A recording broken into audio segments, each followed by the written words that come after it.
got to remember, when you look at John Deere, Caterpillar, Kenworth, Hayes, Pacific, all of the big brands that exist were all guys that used to use those products and said, hey, I got a better way to make this. I'm experienced with bulldozers. I'm experienced with tractors. I'm experienced with farm implements because I am a farmer.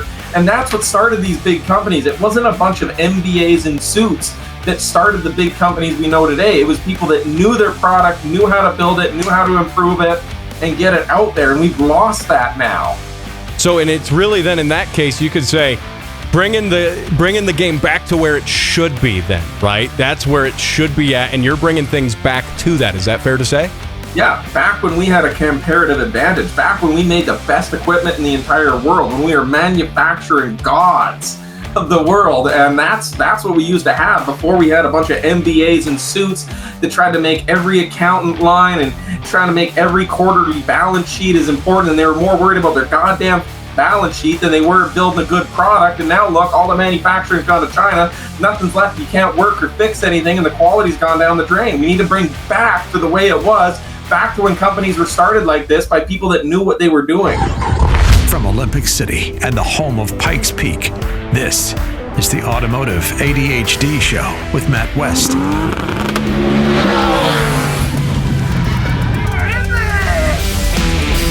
On this show, I often talk about vehicle manufacturers, but it's not often that I actually have the founder of one on as a guest. And joining me is someone who is sticking it to the industry juggernauts.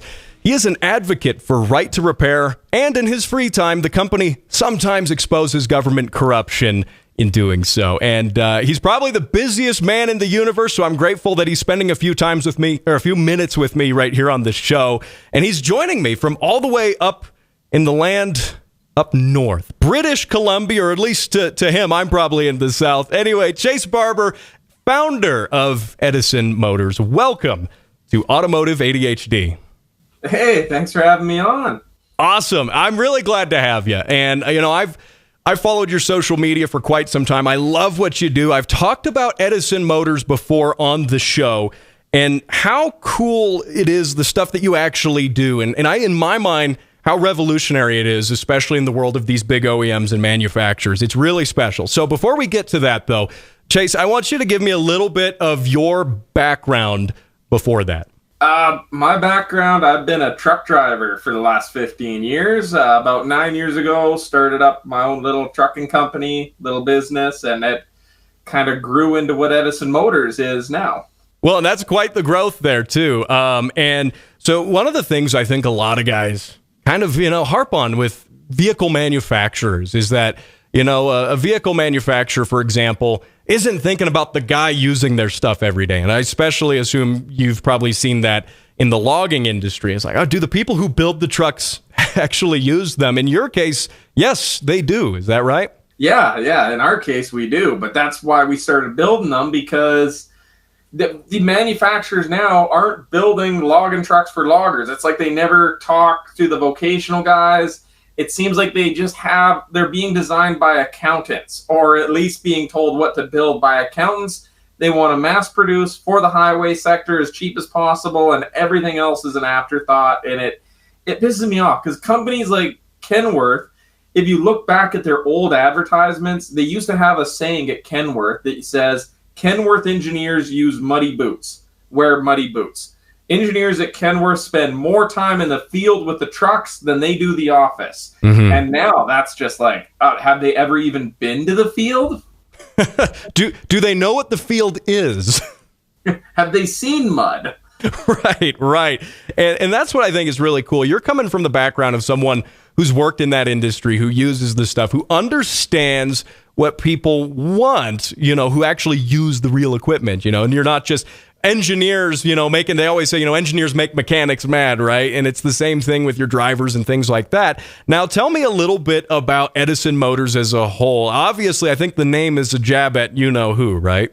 Oh, 100%. Our slogan was literally Edison Motors, stealing Tesla's idea. There's a giant sign that says that on the on the door of the truck. And it kind of starts back where, we reserved a Tesla Semi because I saw the advantages to electric for logging. You're going uphill empty, you're coming downhill loaded using that regen braking coming down to recharge the batteries. And then we looked at it and we're like, well, that's not designed as a logging truck. Well, I would do this and I do this. And we put our money down and we spent so much time thinking about how we would change the Tesla Semi when we got it. And I was kind of complaining a little bit online and someone said, why don't you build your own? And we said, fine, we will build it and we'll build it the way we think a truck should be built. I think that's awesome. I mean, that is, and sometimes how the most creative engineering projects, the best inventions sometimes started as, gee, we don't like what we have available to buy, and these are all the things we would do to fix it. Well, gee, let's just make one. I love that. So now tell me a little bit too, before we talk about the truck itself, which is a technological feat, I think, and the way you're doing it is really cool. I want to touch on a little later why the diesel electric system is perhaps the better, more efficient way to go with things. But let's talk first about your team. You started out as a trucker by yourself. Now you've got a team together. You're working on these trucks. You've got a production prototype, I should say. Tell me a little bit about the crew you have working together on this.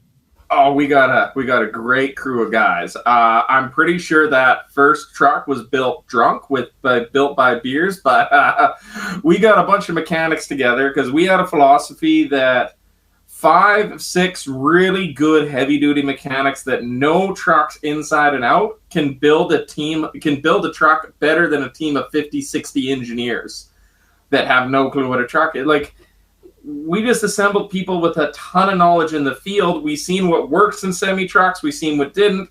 We got that industry knowledge. We got those mechanics together. We partnered them up with a couple of good engineers, and we basically had mechanics and engineers working together to build a reliable truck. And that got us through the prototype. Turns out really quickly. A lot of companies wondered, hey, how did you do that so fast? And really, it's because we didn't have 300, 400 engineers.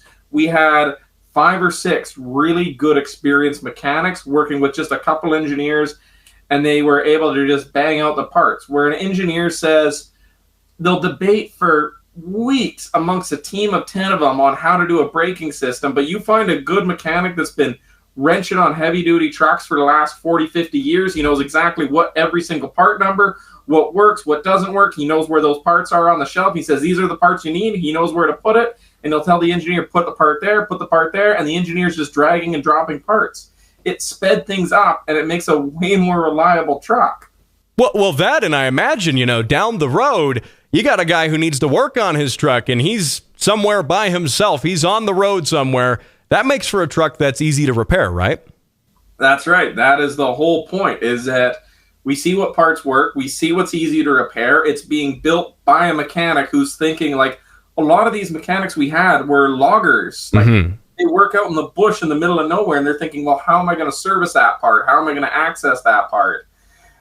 So that's made our truck really easy to work on, and it also has made it easier to build because we're building this in a small town of like 4,000 people, an hour away from the nearest town. We had to get our parts at a local parts store. We didn't spend billions of dollars in R&D designing our own parts. We had to go with off-the-shelf parts. So if we could find those parts off the shelf, we figured that's amazing because then our customers can also find those parts in their town. I love that. And, I wish that would trickle down to the automotive industry, just throwing that out there. I mean, it seems like the industry is trending in the exact opposite direction of that, both in the heavy equipment space, but also in the consumer space, too. Now, I do want to touch on right to repair in a little bit, but before we do that, I want to get into some details here. We got about 2 minutes left in this segment, and then we'll carry it over. But what are some benefits of your electric drive hybrid truck? And I'm being specific to say electric drive. It's not a gas engine with an electric boost going to the wheels. It's true electric drive, right? Yeah, it's 100% electric, but it packs around its own generator, if that makes sense. So I like to say it's an electric vehicle that's just packing around its own charging station. Right. And what are some of the benefits of doing that? Is it more efficient to do it that way than just having that big motor lugging the truck around normally? Yeah, it's way more efficient. So the batteries give you peak load demand, which means that we can put out 1,000 horsepower to those electric motors that are super torquey. The motors get up, get on it. You can use the regen for slowing the truck down for red lights, intersections, going downhill. So it's not wasted brake energy. You're recapturing that energy. There's no gears to shift. It's just one big gear that kind of pushes you through with the electric motors. So no turbo lag, because every time you shift gears, you lose your turbo boost. You throttle onto it, dump fuel, build your turbo pressure back up, just in time to grab the next gears. You go through 18 gears in a semi-truck. So it's a massively more efficient driveline system.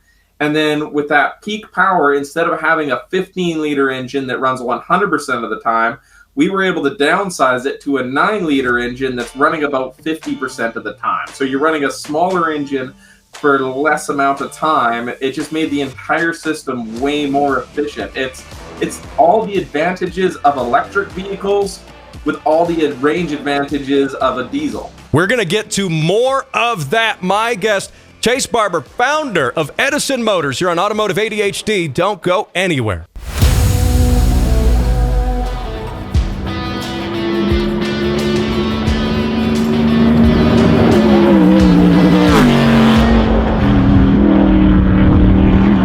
And you are listening to the Automotive ADHD show, heard across Southern Colorado on the radio, around the world as a podcast. Those car sounds you just heard were from Jimmy Ford, Pikes Peak hill climb driver. I had him on the show a couple of weeks ago, and if you missed that interview, you know where to find it on the podcast, on Spotify, iTunes, YouTube, Rumble, all of the places where fine shows, and, well, mine are downloaded. Now, my guest joining me here, I am really excited to keep talking to him. His name is Chace Barber. He is the founder of Edison Motors. If you haven't heard of what Edison Motors is doing, man, you're sleeping under a rock. They are doing some amazing stuff in the realm of diesel electric trucks, and we're going to talk about exactly why that's probably the better way to go for these big, heavy-duty logging trucks, and maybe even your project car restoration. We're going to get to all of that. Chace, welcome back to the show. Hey, you betcha.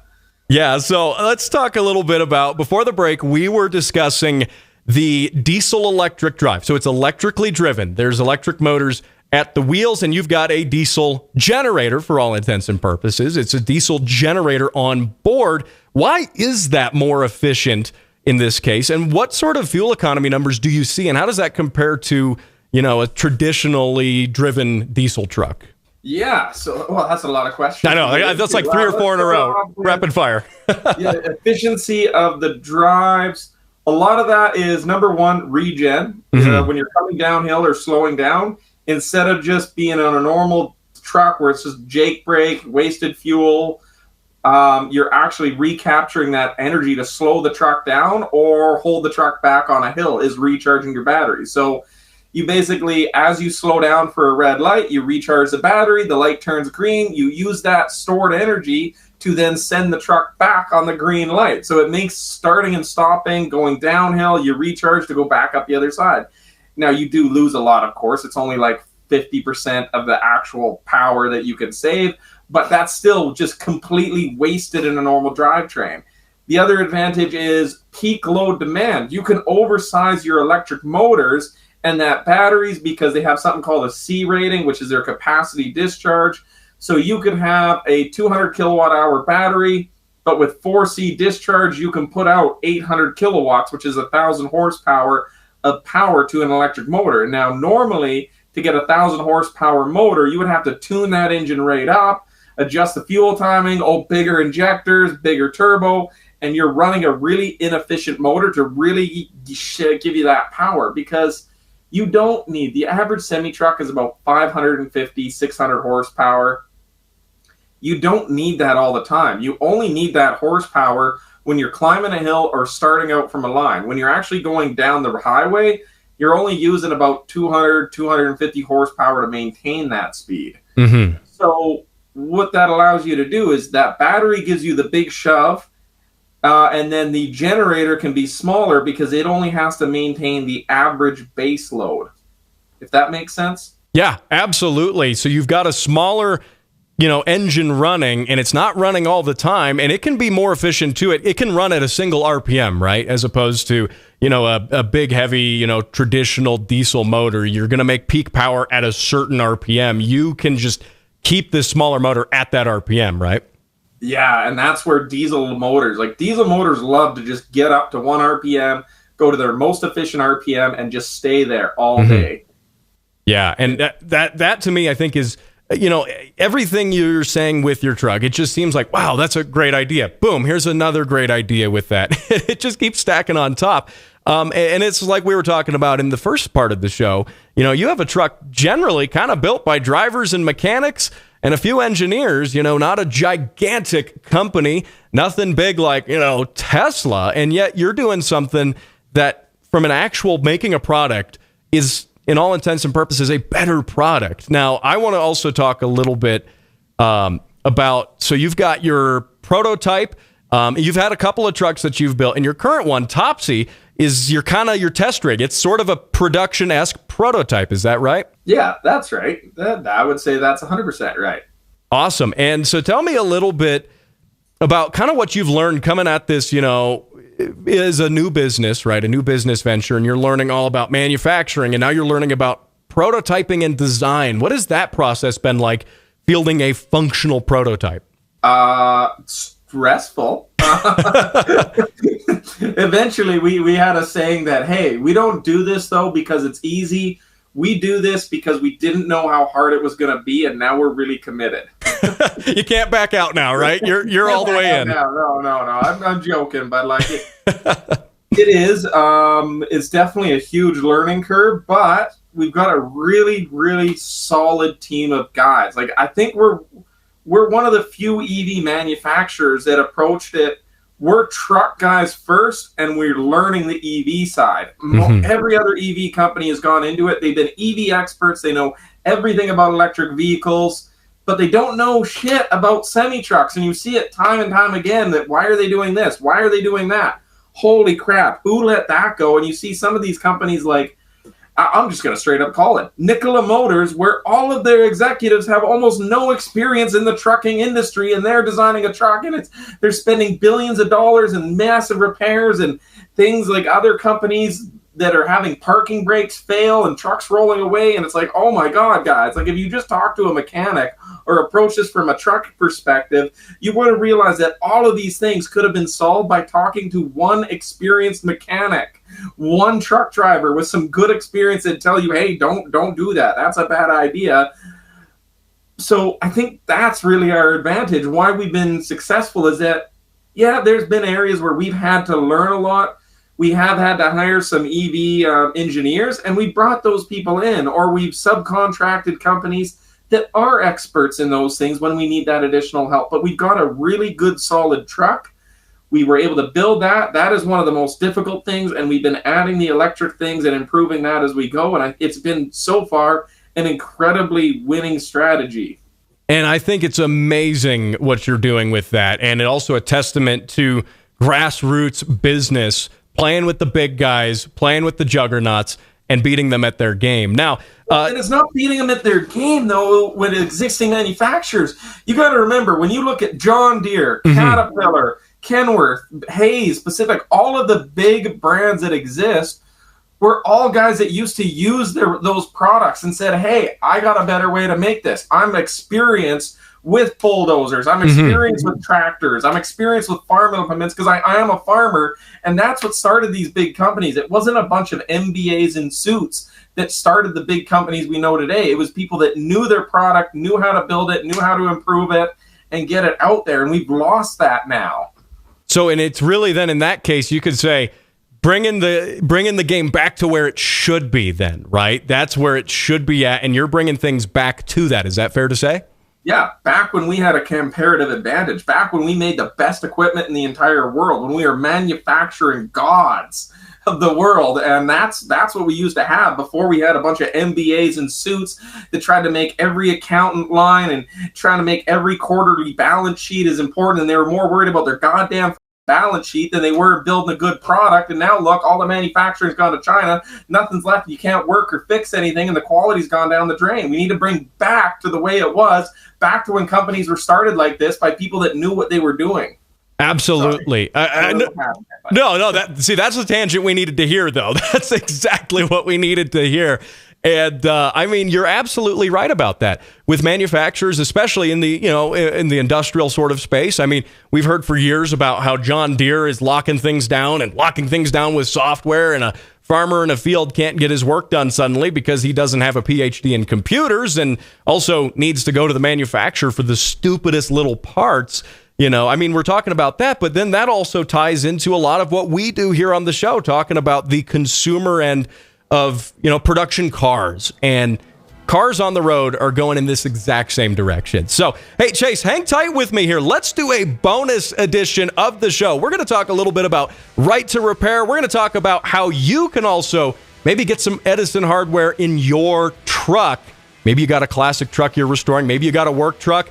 Even if it's just a street truck, there might be something for you there. So tune in on the bonus edition of the show on the podcast right after this. I'm Matt West. This is the Automotive ADHD Show. My guest is Chace Barber, founder of Edison Motors. I'll talk to you next week here on the radio show.